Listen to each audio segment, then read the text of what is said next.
നമ്മൾ ഇന്ന് ചർച്ച ചെയ്യാൻ പോകുന്നത് വളരെ പ്രാചീനമായ ഒരു സാമ്പത്തിക ശാസ്ത്രത്തെക്കുറിച്ചാണ്. ഈ സാമ്പത്തിക ശാസ്ത്രത്തിൽ സങ്കീർണമായ കാര്യങ്ങളൊന്നുമില്ല എന്ന് പറഞ്ഞാൽ ഒരു സ്റ്റോക്ക് മാർക്കറ്റിങ്ങിനെ കുറിച്ചോ മ്യൂച്വൽ ഫണ്ടിനെ കുറിച്ചോ അങ്ങനത്തെ കാര്യങ്ങളൊന്നുമല്ല ചർച്ച ചെയ്യുന്നത്. പണത്തോടുള്ള നമ്മുടെ സമീപനത്തെക്കുറിച്ചാണ്. പണം എങ്ങനെയാണ് നമ്മൾ കൈകാര്യം ചെയ്യുന്നത് എന്ന വിഷയത്തെ സംബന്ധിച്ചാണ് ഇന്ന് ചർച്ച ചെയ്തത്. ഇവിടെ കടമുള്ള എത്ര ആൾക്കാരുണ്ട്? ഹായ്. ഇഷ്ടംപോലെ പൈസ ഉണ്ട്, എന്താ ചെയ്യാൻ പറ്റാതെ, എങ്ങനെയാണ് കൈകാര്യം ചെയ്യേണ്ടതെന്ന് അറിയാത്തവർ എത്ര ആളുണ്ട്? എങ്ങനെയാണ് പണം കൈകാര്യം ചെയ്യാൻ അറിയാത്തത്? ഇല്ല, അത് കളതരാണ്. കാരണം ഗുഡ്. അപ്പോ അതത്ര പരിപൂർണമായിട്ട് ശരിയാണെന്ന് തോന്നുന്നില്ല. നോക്ക്, ഇത് നമ്മളുടെ വലിയൊരു പ്രശ്നമാണ്. നമ്മുടെ സമൂഹത്തിൽ ഏറ്റവും വലിയ പ്രശ്നങ്ങളിൽ ഒന്ന്, എനിക്ക് പണമുണ്ട് എന്ന് പറയുന്നത് ഒരു ഭയമുള്ള, പേടിയുള്ള, മോശമായ കാര്യമാണ് എന്ന് കരുതുന്നുണ്ട്. എന്നാൽ പ്രാചീന ഭാരതത്തിൽ അങ്ങനെയൊന്നും ഉണ്ടായിട്ടേയില്ല. പ്രാചീന ഭാരതത്തിൽ ഭഗവത്ഗീത എടുത്താൽ മണികൾ ഞാൻ സമന്തകമാണ്. ഞാൻ ഒരു സംസ്കൃത ശ്ലോകവും ചൊല്ലുന്നില്ല. ശ്രീകൃഷ്ണൻ പറഞ്ഞത് ഞാൻ മണികളിൽ സമന്തകമാണ് എന്നാണ്. അപ്പോ പണത്തെ സംബന്ധിച്ച് പ്രാചീന ഭാരതീയരുടെ കാഴ്ചപ്പാട് എന്തായിരുന്നു എന്നതിനെ കുറിച്ചാണ് നമ്മൾ ഇന്ന് സഗൗരവം ചർച്ച ചെയ്യുന്നത്. നമ്മൾ പണത്തെ സംബന്ധിച്ചുള്ള നമ്മളെ കാഴ്ചപ്പാട്, കടമുള്ളവരുണ്ട്, കടമില്ലാത്ത എത്ര ആൾക്കാരുണ്ട്? കടമില്ല, ആരുമില്ല. Good, congratulations. അപ്പൊ ഇതാണ് നമ്മൾ ഇന്നത്തെ ചർച്ചാ വിഷയം. ചർച്ചയാണ്, പ്രസംഗമില്ല. ഒരു പുതിയ കാര്യം പഠിപ്പിക്കുക. ഞാൻ മനസ്സിലാക്കിയ കാര്യമാണ് പഠിപ്പിക്കുന്നത്, അല്ലെങ്കിൽ നമ്മൾ ചർച്ച ചെയ്യുന്നത്. നമ്മളിവിടെ ഇത്രയും ആളുകൾ കൂടിയിട്ടുണ്ട്.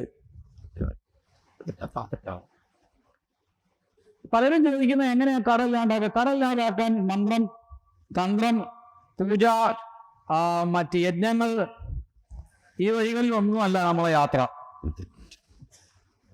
നമ്മളെ യാത്ര തികച്ചും വ്യത്യസ്തമാണ്.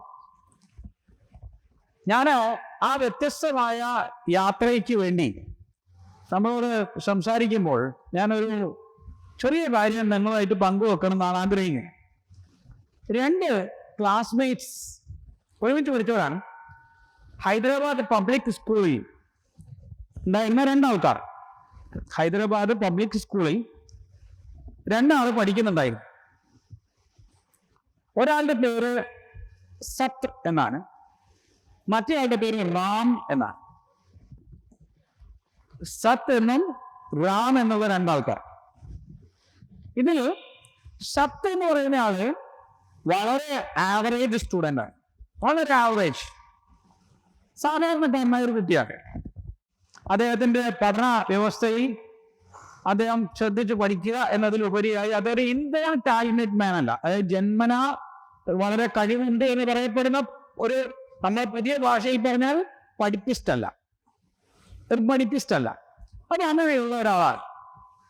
എന്നാൽ റാം എന്ന് പറഞ്ഞാല് വളരെ നന്നായി പഠിക്കുന്ന മിടുക്കനായ ഒരാളാണ്. ടോപ്പറാണ്, സ്കൂളിലെ ടോപ്പറാണ്, കോളേജിലെ ടോപ്പറാണ്. ഇത് 1980 നടന്ന കാര്യമാണ് ഞാൻ പറയുന്നത്. 1980 ഒരാളുടെ പേര് സത്ത്. അയാള് ഒരു സാധാരണ രീതിയിൽ പഠിച്ചു പോയിരുന്നു. 2ാമത്തെ ആളുടെ പേര് റാം. പേര് മാറിപ്പോരുത്. 2 പഠിക്കുന്നത് ഹൈദരാബാദ് പബ്ലിക് സ്കൂളിൽ. ഒരാള് such, an average student. Ram വളരെ മിടുക്കനായ സ്റ്റുഡന്റ്, അത്രയും ഗംഭീരമായി അദ്ദേഹം പഠിക്കുന്നു. രണ്ടാമത്തെ ആള് റാം നല്ല പഠിക്കുന്ന ആളാണ്, പക്ഷെ ഉഴപ്പനാണ്, ഗംഭീര ഉഴപ്പനാണ്. രാത്രി വളരെ വൈകി മാത്രം വീട്ടിലെത്തുകയും വളരെ ഉഴപ്പി ജീവിക്കുകയും ക്രിക്കറ്റ് കളി കണ്ടും ഒക്കെ ആയിട്ട് സമയം കളയുകയൊക്കെ ചെയ്യുന്ന ഒരാൾ. പക്ഷെ ഹീസ് ദ ടോപ്പർ. അങ്ങനെ പരീക്ഷയൊക്കെ കഴിഞ്ഞു. നിങ്ങൾക്കറിയാം, ഈ പലതരത്തിലുള്ള entrance examination, joint entrance examination, നമുക്ക് ഒരു പ്രസ്റ്റീജിയസ് IIT കിട്ടണമെങ്കിൽ നല്ല റാങ്കിങ്ങിൽ വന്നാലേ കിട്ടുള്ളൂ. സ്വാഭാവികമായിട്ടും റാം എന്ന് പറഞ്ഞ ആള് എക്സലന്റ് പെർഫോമറാണ്. അദ്ദേഹത്തിന് യാതൊരു സംശയമില്ലാതെ നമുക്കറിയാം അദ്ദേഹത്തിന് IIT മദ്രാസിലാണ് കിട്ടിയത്. രണ്ടാമത്തെ ആള് സ്റ്റച്ച്, അത്ര മാർക്കൊന്നുമില്ല, പക്ഷെ മിടുക്കനാണ്. പക്ഷേ അദ്ദേഹത്തിന് കിട്ടിയത് മണിപ്പാൽ ഇൻസ്റ്റിറ്റ്യൂട്ട് ഓഫ് ടെക്നോളജി എന്ന് പറയുന്ന IIT മദ്രാസിന്റെ അത്ര ഗ്ലാമർ ഇല്ലാത്ത ഒരു കോളേജിലാണ്, എന്ന് പറഞ്ഞാൽ എഞ്ചിനീയറിംഗ് കോളേജ്. നമ്മളുടെ ആ 80 ശേഷം 30 വർഷത്തിന് ശേഷം ഇവർ രണ്ടുപേരെയും നമ്മൾ അന്വേഷിക്കുക. ഈ 30 വർഷത്തില് IIT മദ്രാസിൽ പഠിച്ച റാം തനി ഉഴപ്പിനായിരുന്നു, നല്ല മാർക്കൊക്കെ വാങ്ങി പാസ്സായി. പക്ഷേ സത്ത് നന്നായിട്ട് പഠിക്കാൻ തുടങ്ങി, വളരെ ഗംഭീരമായി പഠിക്കാൻ തുടങ്ങി. അദ്ദേഹം വിസ്കോൺസിൻ എന്ന് പറയുന്ന സർവകലാശാലയിൽ എന്ത് ചെയ്യാൻ പോയി, മാസ്റ്റേഴ്സ് ചെയ്യാൻ വേണ്ടിയിട്ട് പോയി. മീനാറ്റ് എന്ന സ്ഥലത്തുള്ള ഒരു യൂണിവേഴ്സിറ്റി, അവിടെ പോയിട്ട് അദ്ദേഹം മാസ്റ്റേഴ്സ് ചെയ്യാൻ വേണ്ടിയിട്ട് ചെന്നു. റാമിനെ കുറിച്ച് ഞങ്ങൾക്ക് വിവരമൊന്നും കിട്ടുന്നില്ല. പക്ഷെ ആ സമയത്ത് അദ്ദേഹം ഒഴിവായ സമയത്ത്, അതായത് വീക്കെൻഡ്സിൽ, വെള്ളിയാഴ്ച, ശനിയാഴ്ച, ഞായറാഴ്ച അദ്ദേഹം യൂണിവേഴ്സിറ്റി ഓഫ് ഷിക്കാഗോയിൽ പോയിട്ട് MBA എടുത്തു. ഇൻ ബിറ്റ്വീൻ ആര്, സത്ത്. റാമിനെ കുറിച്ച് നമുക്കറിയില്ല. റാം പക്ഷേ വളരെ ഗംഭീരനായ ഒരാളാണ്. 30 വർഷത്തിന് ശേഷം നമ്മൾ കാണുന്നത് ഗൂഗിളിന്റെയും മൈക്രോസോഫ്റ്റിന്റെ CEO ആയിട്ട് സത്യ നടല്ല എന്ന് പറയുന്ന ആ ആവറേജ് സ്റ്റുഡന്റ് മാറുന്നത്.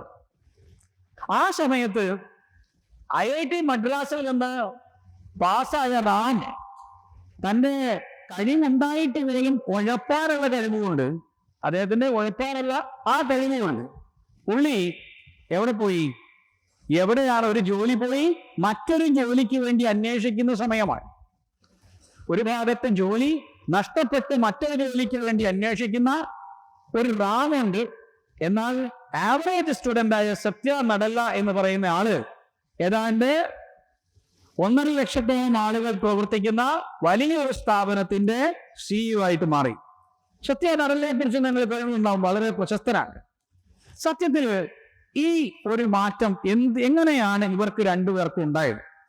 വളരെ പ്രധാനപ്പെട്ട ഒരു കാര്യം നമ്മൾ മനസ്സിലാക്കേണ്ടത്, ഈ സത്യ നടല്ല എന്ന് പറയുന്ന മനുഷ്യന്റെ മൈൻഡ് സെറ്റ് എന്താണ്, റാം എന്ന് പറയുന്ന ആളുടെ മൈൻഡ് സെറ്റ് എന്താണ്? നമ്മളുടെ ഇന്ത്യയിൽ എല്ലാവരും സത്യ നടലയുമുണ്ട്, രാമ നിത്യവർദ്ധനലു എന്നാണ് അദ്ദേഹത്തിന്റെ പേര്. രാം നിത്യവർദ്ധനലുവുമുണ്ട്, രണ്ടുപേരുമുണ്ട്. റാം നിത്യവർദ്ധനലു ആയിപ്പോയി. പക്ഷേ സത്യ നടല്ല വളരെ പ്രസിദ്ധമായ ഒരു കമ്പനിയുടെ CEO ആയി മാറി. നമ്മുടെ കാഴ്ചപ്പാടാണ് നമ്മളെ നിർണ്ണയിക്കുന്നത്, നമ്മുടെ മൈൻഡ് സെറ്റാണ്. എന്തുകൊണ്ട് കടം ഉണ്ടാകുന്നു എന്ന ആളുകൾ ചോദിക്കുമ്പോൾ അടിസ്ഥാന പ്രശ്നം എവിടെയാണ് കടം ഉണ്ടാകുന്ന സാധ്യതകൾ ബന്ധപ്പെടുന്നത്? വൈദിക വിചാരധാരയനുസരിച്ച് ഭഗവാൻ എന്നുള്ള പേര് ധനത്തെ നൽകുന്നവൻ എന്ന അർത്ഥത്തിലും ഈശ്വരൻ എന്ന വാക്കിന്റെ അർത്ഥം ഐശ്വര്യൻ നൽകുന്നവൻ എന്നുമാണ്. സംസ്കൃതത്തിൽ അതിന്റെ അർത്ഥം അങ്ങനെയാണ്. ഞാൻ ആ വാക്കിന്റെ നേരത്തെ പ്രയോഗം ഞാൻ പല പ്രശ്നങ്ങളിൽ പറഞ്ഞുകൊണ്ട് അതെല്ലാം നിങ്ങൾക്ക് ഗൂഗിൾ ചെയ്താൽ അറിയാവുന്ന കാര്യം, ഞാൻ ആ വഴിയിലേക്ക് പോകുന്നേയില്ല. അപ്പൊ ധനം, ഐശ്വര്യം എന്നിവ ഉണ്ടാകുന്ന ഒരു മനോഭാവത്തിൽ നിന്ന് ധനവും ഐശ്വര്യവും ഇല്ലാതെ പോകുന്ന ഒരു മനോഭാവത്തിലേക്ക് നമ്മുടെ മൈൻഡ് സെറ്റ് മാറുന്നു. അതായത് എന്താണ് ഈ മൈൻഡ് സെറ്റ് എന്ന് പറഞ്ഞാല് നമ്മുടെ മനസ്സിന്റെ അവസ്ഥയാണ്. ഇന്ന് നമ്മുടെ നിരവധി ഇന്നൊരു ഗ്രാവിറ്റാസ് പ്ലസിൽ ഒരു ഗംഭീര വാർത്തയാണ്. അത് ലോകത്തിലെ ഏറ്റവും വലിയ പണക്കാരായ ഉസൈൻ ബോൾട്ടിനെ പോലെയുള്ള ആളുകൾ പാപ്പരായി തീരുന്നതിനെ കുറിച്ചാണ് വാർത്ത. കംപ്ലീറ്റ് ആയിട്ടും പാപ്പരായി. അതേപോലെ തന്നെ എനിക്ക് തോന്നുന്നു പാപ്പരാസിസ് ഉണ്ട്, കരീബിയൻ സീ എന്ന് പറഞ്ഞിട്ട് ഒരു സിനിമയുണ്ട്. അതിന്റെ നായകനായിട്ട് അഭിനയിച്ച ഒരാളുണ്ട്. അദ്ദേഹത്തിന്റെ പേര് എൻ്റെ ഒരു പെട്ടെന്ന് പേര് മറന്നുപോയി. അദ്ദേഹം വലിയ സാമ്പത്തിക പ്രതിസന്ധിയിലേക്ക് വീണ് പോയിരിക്കുകയാണ്.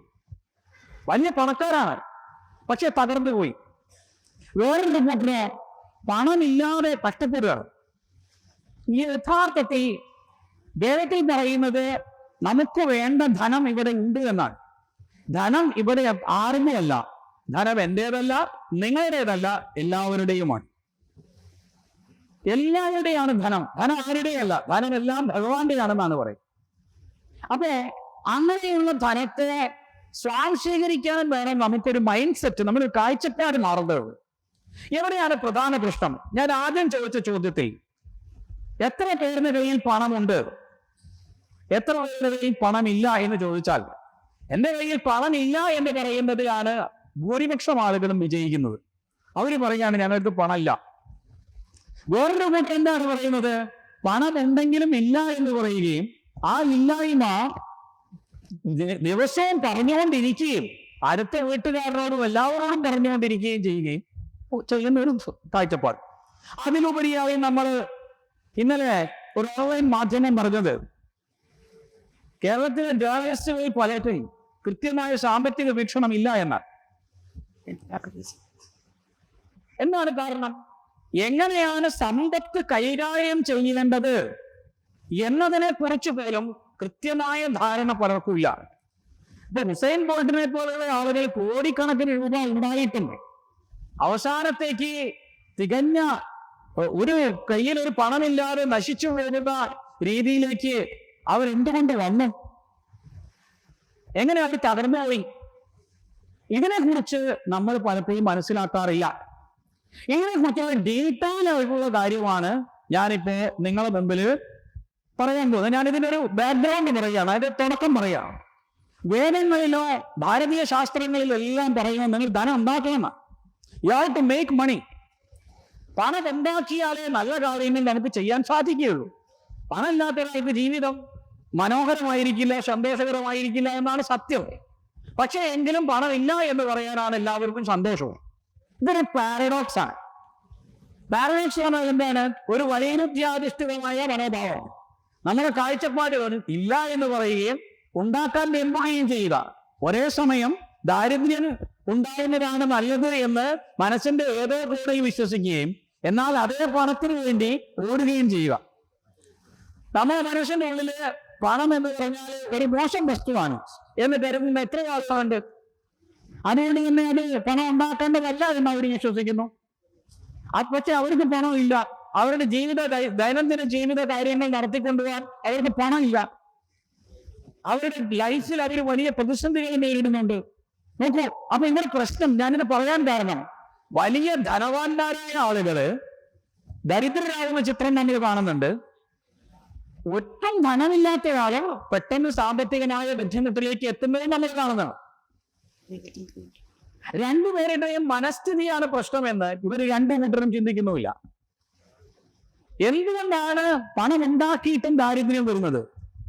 എന്തുകൊണ്ടാണ് ഈ പറയുന്ന ദാരിദ്ര്യത്തിൽ നിന്ന് ഞാൻ കരകയറാത്തത്? പണക്കാരെല്ലാവരും പണക്കാരാവുന്ന, ദരിദ്രന്മാരെല്ലാം വീണ്ടും വീണ്ടും ദരിദ്രന്മാരായിക്കൊണ്ടിരിക്കുന്നു. നമ്മളെല്ലാവരും പറയുന്ന ഒരു വാചകമാണ്.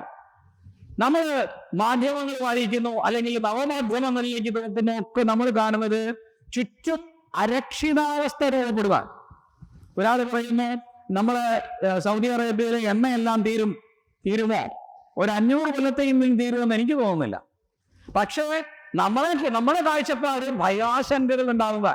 ആമസോണിൽ 18,000 ആളുകളെ പിരിച്ചുവിട്ടു എന്ന് പറഞ്ഞാൽ എന്നെ പിരിച്ചുവിടുന്നാണോ? ഞാൻ nothing to do with Amazon. പക്ഷേ പൊതുസമൂഹത്തിൽ ഒരു അരക്ഷിതാവസ്ഥ ഉണ്ടാവുകയും അത് എന്റെ അരക്ഷിതാവസ്ഥയാണെന്ന് ഞാൻ തെറ്റിദ്ധരിക്കുകയും ചെയ്യുന്ന ഒരു ലോകം. ഞാൻ അത് ഇഷ്ടപ്പെടുന്നുണ്ട്. ദാരിദ്ര്യത്തെ ഞാൻ ഇഷ്ടപ്പെടുന്നു. ഒരാൾ പണം ഉണ്ടാക്കുന്നുണ്ട് എന്ന് പറഞ്ഞാൽ നമ്മൾ അവരെ കുറിച്ച് എന്താണ് പറയുക? അയാൾ പണം ഉണ്ടാക്കിയത് തെറ്റായ വഴിയിലൂടെയാണെന്നാണ് പറയുന്നത്.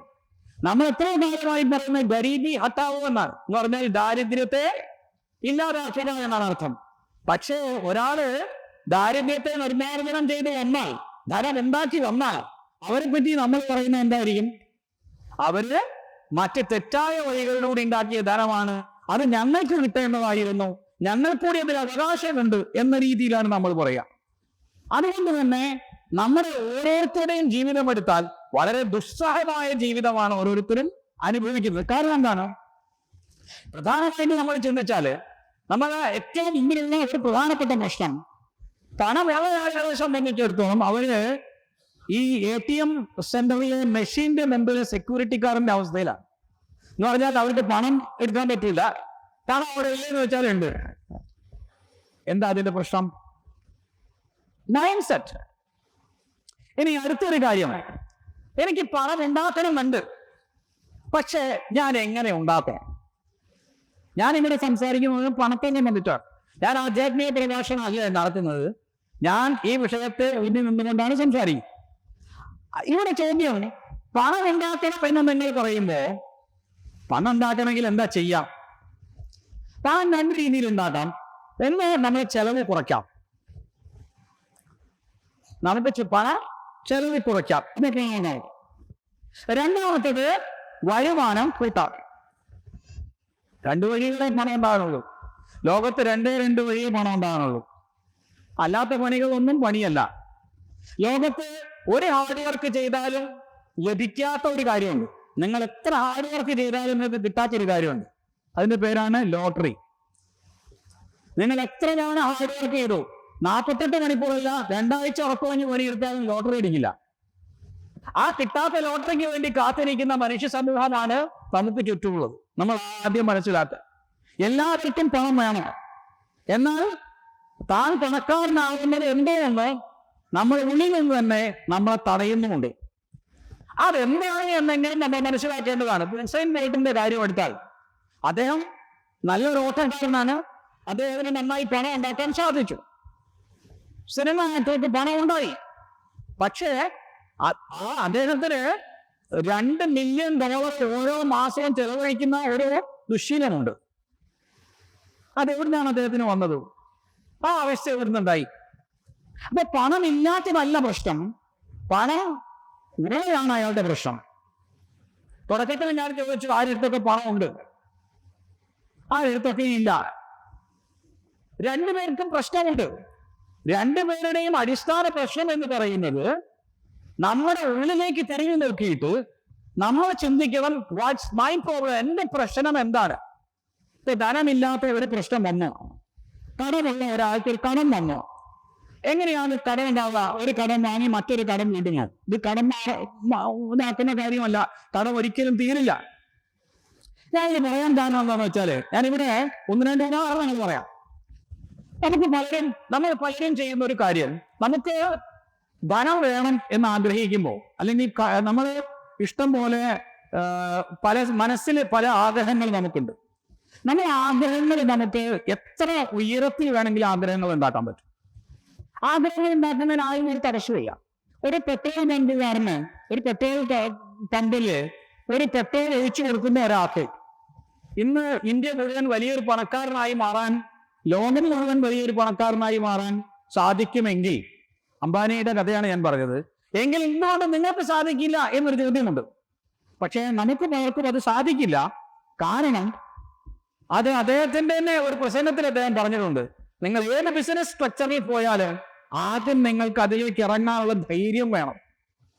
ധൈര്യമില്ലാത്ത ആളുകൾ ഇതിനിറങ്ങി തിരിച്ചാൽ എന്താവും? സ്വാഭാവികമായിട്ട് അതൊരു വലിയ പരാജയമായിരിക്കും. ഞാൻ പരാജയത്തിരുമേ എന്ന ആശങ്കയുമായിട്ടാണ് അദ്ദേഹം പോകുന്നത്. ഇന്ത്യയിൽ തന്നെ ഏതാണ്ട് നമ്മളിപ്പോ കേരളത്തിൽ അന്വേഷണ സ്റ്റാർട്ടപ്സുകൾ തുടങ്ങിയത് നിങ്ങൾ എടുത്തു നോക്കിയാൽ അതിൽ 490 കൂട്ടിപ്പോയിട്ടുണ്ടാവും. എന്തുകൊണ്ടായിരിക്കും അവർ കൂട്ടിപ്പോയിട്ടുണ്ടാവുക? ഒന്ന് അവരുടെ മാനസികാവസ്ഥയാണ്. അവരുടെ മാനസികാവസ്ഥയിൽ അവർ പരിവർത്തനം വരുത്താത്തോളം കാലം അവർക്കതിനായിട്ട് മുന്നോട്ട് പോകാൻ സാധിക്കുകയില്ല. എന്റെ ഈ പ്രഭാഷണത്തിൽ ഞാൻ കുറഞ്ഞ വിവരങ്ങളെ പങ്കുവെക്കാൻ എനിക്ക് സാധിക്കുള്ളൂ. പക്ഷെ ഇത് ഞാൻ എല്ലായിടത്തും എത്തിക്കണമെന്ന് ഞാൻ ആഗ്രഹിക്കുന്നുണ്ട്. ഒരു ഉദാഹരണം പറഞ്ഞാൽ, എനിക്കിപ്പോ ഒരു കാറ് വാങ്ങണമെന്ന് ഞാൻ ആഗ്രഹിക്കുന്നു. അപ്പോൾ എന്റെ മനസ്സിൽ കാറ് മാത്രമേ ഉള്ളൂ. എന്റെ മനസ്സിന് കാറ് മാത്രമാണല്ലോ, മറ്റൊന്നുമില്ല. പക്ഷെ ആ കാറ് എന്റെ വീട്ടിലെത്തുന്ന സമയം ഒരു അടുത്ത വർഷമാകുമ്പോഴേക്കും അല്ലെങ്കിൽ 2 വർഷമാകുമ്പോഴേക്കും അതിന്റെ ടയർ മാറ്റണം. ഓരോ സമയം ആ കാർ ഓടിക്കാൻ അതിനകത്ത് പെട്രോളോ ഡീസലോ അടിക്കുക, അനുബന്ധമായ റിപ്പയർ വർക്കുകൾ ചെയ്യണം. ഇതൊന്നും ആ കാർ വാങ്ങുന്ന സമയത്ത് ഞാനൊരു കാർ ഓണർ ആവണം എന്നുള്ള അമിതമായ ആഗ്രഹത്തിൽ ഉണ്ടാവില്ല. കാർ വാങ്ങാനുള്ളത് നമ്മൾ ലോൺ എടുത്താണ് വാങ്ങിയത്, EMI അടയ്ക്കുന്നുണ്ട്. എത്ര രൂപയാണ് ഒരാളുടെ സാലറി? 20,000 രൂപയാണ്. നമ്മൾ നേരിടുന്ന ഏറ്റവും വലിയ വെല്ലുവിളികളിൽ ഒന്ന് ഏതെങ്കിലും പറയുമെങ്കിൽ കടം വാങ്ങണ്ട, കടം വാങ്ങരുത്. അപ്പൊ എന്ത് ചെയ്യും? എനിക്ക് 1.25 ലക്ഷം രൂപയുടെ ഒരു മൊബൈൽ ഫോൺ വാങ്ങിക്കണം. ആരും എതിരല്ല, നിങ്ങൾ നല്ല മൊബൈൽ ഫോൺ തന്നെ വാങ്ങാം. പക്ഷേ ആ മൊബൈൽ ഫോൺ EMI വാങ്ങിയാൽ അത് നഷ്ടമാണെന്ന് മനസ്സിലാക്കാം. അപ്പൊ എങ്ങനെ പിന്നെ ചെയ്യും? അതിനൊരു മാർഗമുണ്ട്. അതിന്ന് വാങ്ങണ്ട, മറിച്ച് 1.5 കൊല്ലം കഴിഞ്ഞിട്ട് അതിന്റെ ഏറ്റവും ലേറ്റസ്റ്റ് സംഗതി വാങ്ങിക്കാം. അതിന് ഞാൻ ഇന്ന് എന്റെ വരുമാനത്തിന്റെ 10% നീക്കി വെക്കും എന്ന് തീരുമാനിച്ചാൽ, ഒരു പലിശ കൊടുക്കാതെ നിങ്ങളുടെ കയ്യിൽ നിന്ന് ഓൺ ചെയ്ത പൈസ ഉപയോഗിച്ച് നിങ്ങളുടെ മാത്രം ഉപയോഗിച്ചുകൊണ്ട് നിങ്ങൾക്ക് ഒരു പലിശ കൊടുക്കാതെ അത് വാങ്ങിക്കാൻ പറ്റും. അതിനിടയിൽ തോന്നിയൊരു കാര്യം മാത്രമാണ്, ഇതെല്ലാം എന്റെ വിഷയം. ഞാൻ പറയാൻ വന്ന കാര്യം എന്നറിയോ? ഇപ്പൊ ഒരാളെ നമുക്ക് പണം ഉണ്ടാക്കുന്ന ഒരു കാര്യം നടത്തി തരും. ഞാനിപ്പോ ഒരു ഉദാഹരണം പറയാം. ഞാൻ ഈ പരിപാടിയുടെ പോസ്റ്റ് ഇന്ന് ഫേസ്ബുക്കിൽ ഇട്ടാൽ താഴെ വരുന്ന കമന്റുകളിൽ ഒന്നെന്തായിരിക്കും അറിയാവോ? പൈസ ഉണ്ടാക്കുന്ന ഒരു പരിപാടി കൂടി ആചാര്യ രാജേഷ് തുടങ്ങിയല്ലേ എന്നായി. ആദ്യത്തെ കമന്റ് കാര്യം എന്താണ് അങ്ങനെ ചിന്തിക്കുന്നതെന്ന് നിങ്ങൾക്ക് അറിയാവോ? അതിന് മനഃശാസ്ത്രത്തിലൊരു പദ്ധതിയുണ്ട്. അതെന്താന്ന് വെച്ചാല്, നിങ്ങൾ ആരെങ്കിലും ഒരാള് ഒരു ബൈക്ക് വാങ്ങാൻ, ഒരു ബുള്ളറ്റ് വാങ്ങാൻ തീരുമാനിച്ചു എന്ന് വിചാരിക്കാം. ഫോർ എക്സാമ്പിൾ, അയാൾ റോഡിലൂടെ ചെയ്യുമ്പോഴൊക്കെ കാണുന്നത് ബുള്ളറ്റ് മാത്രമായിരിക്കും. അവിടെ ബുള്ളറ്റ് മാത്രമല്ല ഉള്ളത്, മറ്റു വാഹനങ്ങളൊക്കെ ഉണ്ട്. പക്ഷെ നിങ്ങൾ കാണുന്നത് ബുള്ളറ്റ് മാത്രമേ. നിങ്ങൾ ഒരു ഇന്നോവ കാർ വാങ്ങാൻ തീരുമാനിച്ചാൽ, അതൊരു ബ്ലാക്ക് ഇന്നോവ കാറാണ് നിങ്ങൾ വാങ്ങാൻ തീരുമാനിച്ചാൽ, തീർച്ചയായും നിങ്ങൾ കാണുന്നത് ബ്ലാക്ക് ഇന്നോവ കാർ മാത്രമായിരിക്കും.